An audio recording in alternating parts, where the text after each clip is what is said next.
A billionaire's daughter, paralyzed for 2 years, a barefoot beggar boy with a mysterious gift, and just 6 words that changed everything. Sir, I can make her walk. What happened next left the entire city speechless. Before diving into the story, comment where you're watching from and don't forget to subscribe so you won't miss the latest stories. Please, sir. I can make your daughter walk again. The voice was small, almost swallowed by the noise of the busy Chicago street, but it hit Richard Harris like a thunderclap. He froze. Those words shouldn't have meant anything. They couldn't. Not after 2 years of dead ends, false hope, and heartbreak. But something in the tone, soft, certain, and calm, made him turn.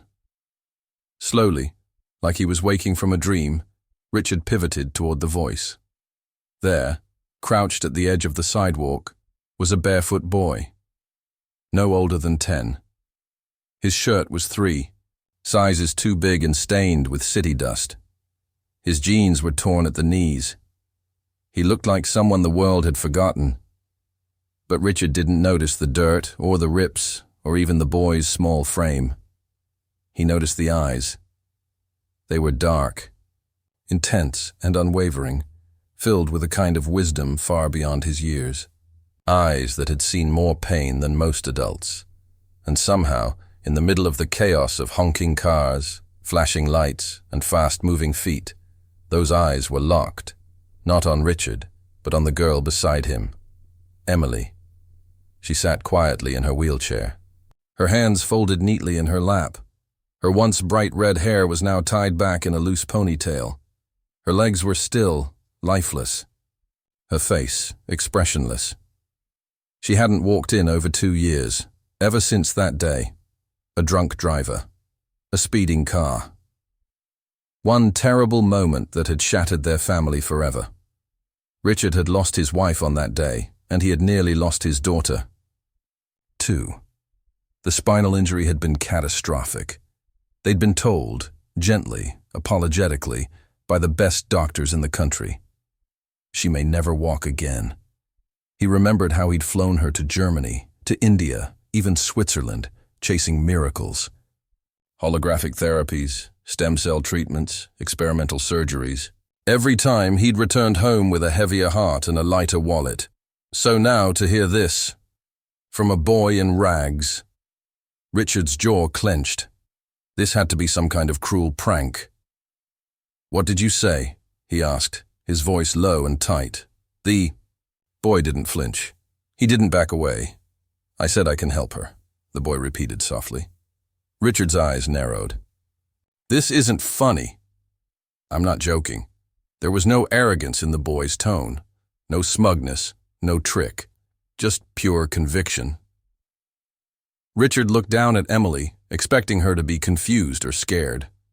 But instead, for the first time in months, her eyes weren't blank. She was staring at the boy. More than that, she was listening. And then something happened that Richard hadn't seen in over a year. His daughter smiled, just a faint curve of the lips. But it was there. It nearly brought Richard to his knees. This wasn't possible. None of it made sense. He was a billionaire, a man of logic, facts, numbers, and results.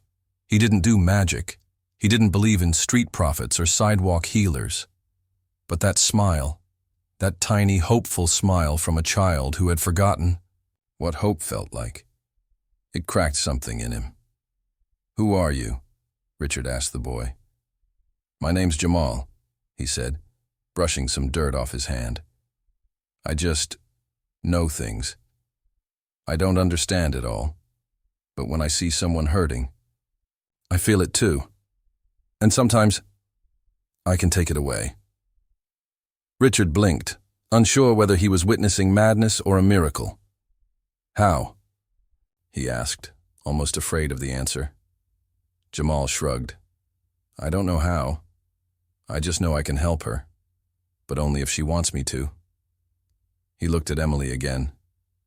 "Do you trust me?" he asked her gently. Emily blinked. Her lips trembled, and then, barely, above a whisper, came her first word in over a year. Yes. And just like that, the noise of the city seemed to fall away. Everything changed. Richard Harris wasn't just any man. He was a name that echoed through the skyscrapers of Silicon Valley and Wall Street. A self-made tech mogul, founder of one of the world's most successful AI companies. He had once been on the cover of Forbes, celebrated for transforming the way people lived and worked. Net worth, $4.3 billion, a private jet, homes in London, Singapore and Malibu, everything most people only dream of, but all the wealth in the world couldn't fix a broken heart. 2 years ago, Richard was driving back from a weekend family trip, his wife Anna in the passenger seat, and his daughter, Emily, singing along to a Disney song in the back. It was a perfect Sunday. The sun was setting, and they were only 15 minutes from home. Then, in the blink of an eye, it happened. A drunk driver ran a red light at 80 miles per hour and T-boned their SUV at a downtown intersection. The impact flipped the car onto its side. The sound of glass shattering and metal crumpling was the last thing Richard remembered before blacking out. He woke up in a hospital bed. His wife didn't. Emily had been pulled from the wreckage unconscious with severe spinal trauma. Doctors managed to save her life, but when she woke up, she couldn't move her legs. Worse than that, she couldn't speak. Not from brain damage, but from trauma. Emotional silence. She hadn't said a word since. Richard blamed himself every single day. He had been driving. He had taken that route. He'd been looking at the GPS just a second before the crash. And now, all he had left of his once beautiful family was a shell of a little girl, frozen in silence and wheels. In the months that followed, Richard threw himself into finding a cure. He contacted spinal experts from Johns Hopkins, Mayo Clinic, Harvard Medical. He hired private neurologists from Switzerland and surgeons from Japan. He spent millions flying to cutting-edge treatment centers. Some promised hope. Others gave vague optimism, but the results were always the same. Emily remained in her chair, silent, still, distant. And Richard, once a man with all the answers, found himself helpless, powerless, angry. He built an entire rehab suite in his New York penthouse, hired a team of therapists, and even sponsored experimental stem cell research. But nothing worked. Then the dreams started. Every night, he'd see Anna in his sleep, sometimes smiling, sometimes crying, always holding Emily's hand and whispering, "Let her live again, Richard." But how? How could he bring life back to a child who had seen too much pain at too young an age? And now, here in the middle of a crowded downtown street, a barefoot beggar boy was offering what the world's richest hospitals couldn't. It was laughable, absurd. Richard almost turned away. The idea of some street kid, maybe a scammer, maybe delusional, claiming he could heal her. It made his blood boil. But then, Emily moved. She lifted her head, slowly, as if something inside her had stirred awake. She blinked once, twice, and then she looked, not at her father, not at the cars or the people passing by. She looked straight at the boy, and then she smiled. It was small, gentle, fragile, but unmistakable. Richard froze. That smile, it was more than a facial expression. It was a spark, a crack in the wall she had built around herself since the crash. It was the first real emotion she had shown in over a year. He couldn't believe it. For the first time in months, Richard saw a flicker of his little girl. The one who used to jump into his arms when he came home. The one who loved rainbows and bedtime stories. The one who hadn't smiled since her mother died. And this boy, this mysterious child in rags, had somehow reached her. Richard felt a lump in his throat, the kind he hadn't felt since the funeral. He knelt down next to Emily, eyes still on the boy. "Who are you?" he whispered. "I'm Jamal," the boy said calmly, still holding Emily's gaze. and I think I can help her walk again. Jamal had lived a life most people couldn't imagine. No warm bed, no bedtime stories, no school lunches or birthday presents. Just the cold concrete of alleyways, the rustling of newspapers for blankets, and the constant noise of a city that barely noticed he existed. He survived by selling whatever he could find, half-dead batteries, old chewing gum, stray bottle caps. He'd learned to fix broken earbuds with copper wire, to charm store clerks with a smile just long enough to stay out of trouble, and to dodge the older kids who robbed him when they were hungry. But Jamal had something no other street kid had. Gift. Something unexplainable. Something strange. He could feel pain, not his own, but other people's. Not in the way someone says, "I feel your pain." No, Jamal literally felt it. If someone passed by him limping, his own leg would ache. If someone near him was crying silently, his chest would tighten as if he were grieving. It started when he was 5. He remembered it clearly, the night his mother collapsed on the kitchen floor of their tiny apartment. She had been coughing for weeks, too weak to stand. By the time she was rushed to the hospital, she was barely conscious. The doctors ran tests. The words stage 4 and inoperable came up. They told him she had days. That night, Jamal sat by her bed, small fingers gripping her cold, bony hand. He didn't know what to say, so he whispered, "Don't go, Mama. Please don't go." And then, something strange happened. He felt heat, an invisible wave that passed through him and into her. Her eyelids fluttered. Her chest rose with a deep, smooth breath. By morning, her vitals had stabilized. 2 days later, she sat up, smiling.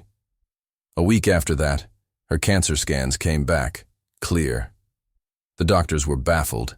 They called it spontaneous, remission, a miracle. But Jamal knew better. He didn't tell anyone at first. How could he? Who would believe a 6-year-old who claimed he could feel other people's pain and sometimes erase it? But word spread in the neighborhood anyway. People noticed things. An old man with arthritis touched Jamal's hand and found his fingers working again. A child with chronic nosebleeds stopped bleeding after sitting beside him. A dog, once limping, began to run again after licking his palm. At first, people were curious, then they were afraid. Some whispered that he was cursed. Others said he was a witch, a freak, a danger. His mother, terrified by the sudden attention and already exhausted from recovery, sent him to live with an aunt uptown. But the aunt didn't want him. So at 7 years old, Jamal was back on the streets, alone, forgotten, and different.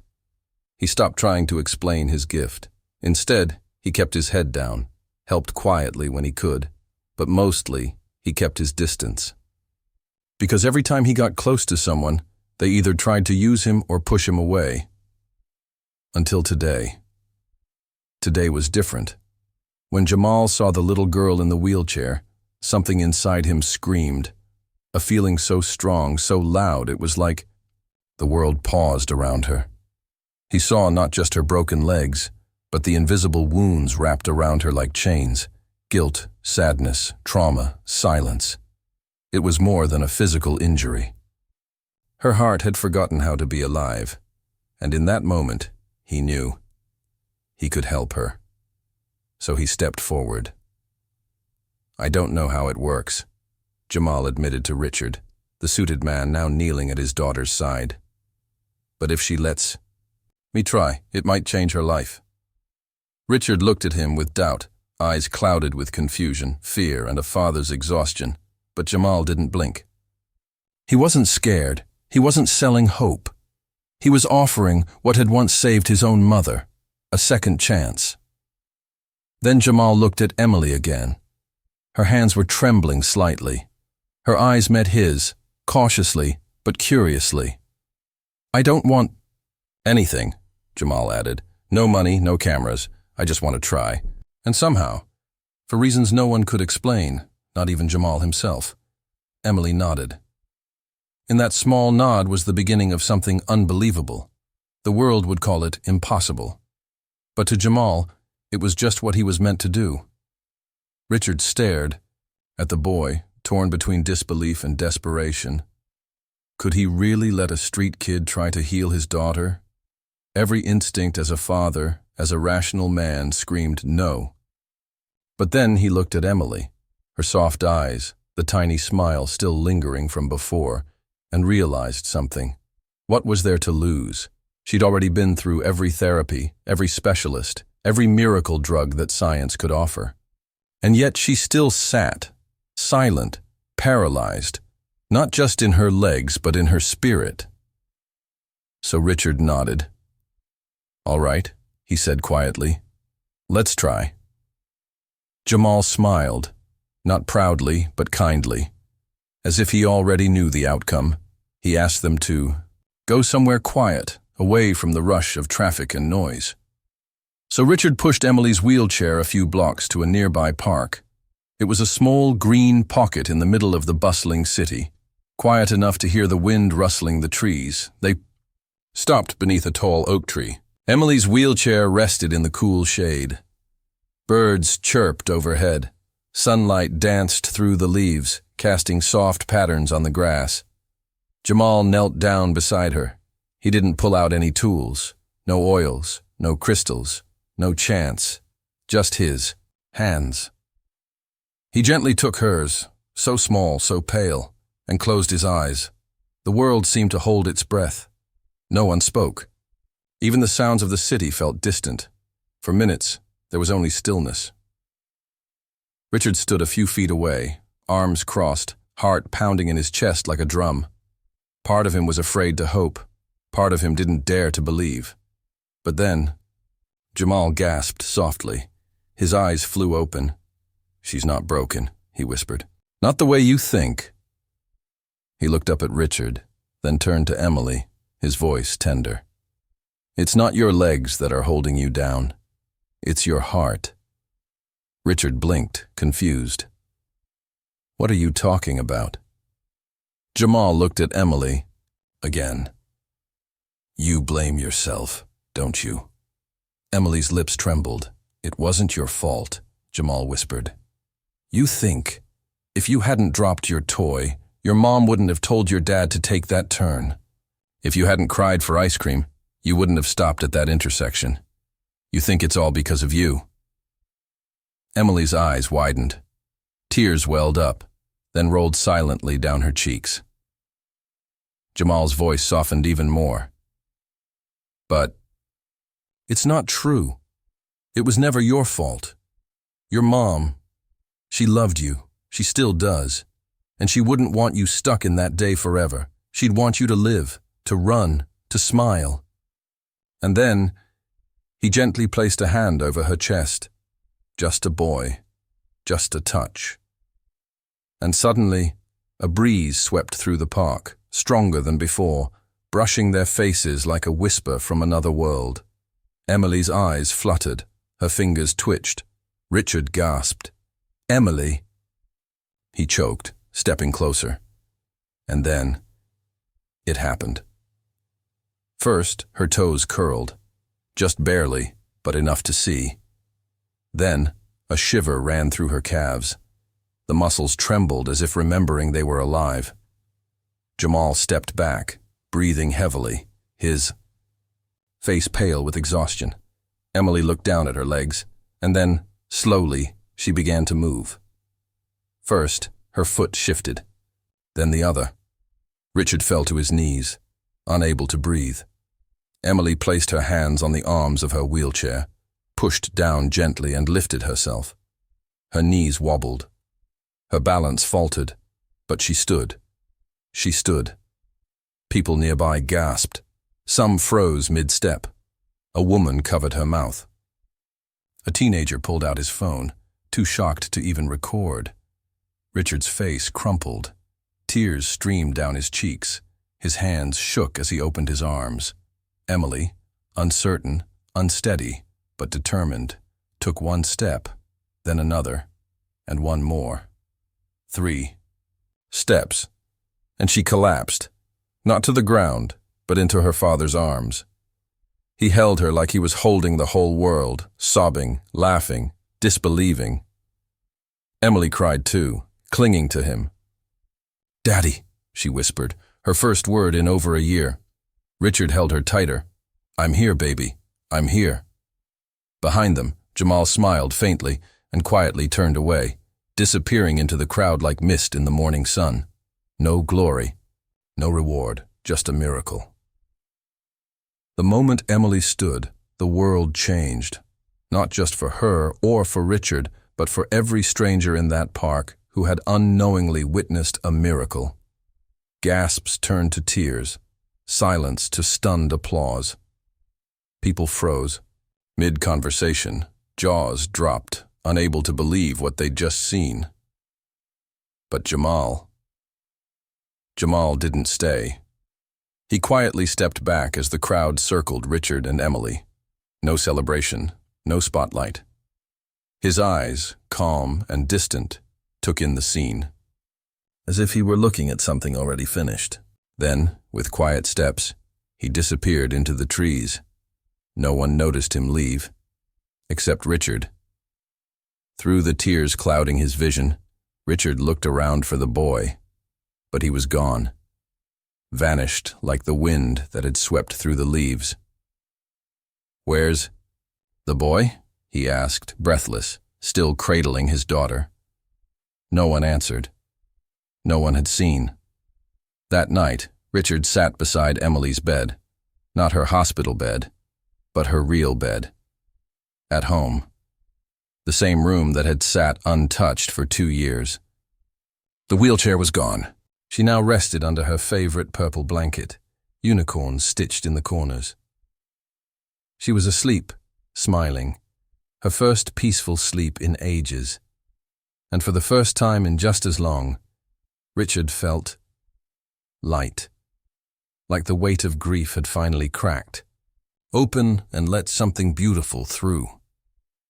But he couldn't stop thinking about the boy. Who was Jamal? Was it science, magic, a gift from God, a miracle disguised in the body of a child? Richard couldn't explain it.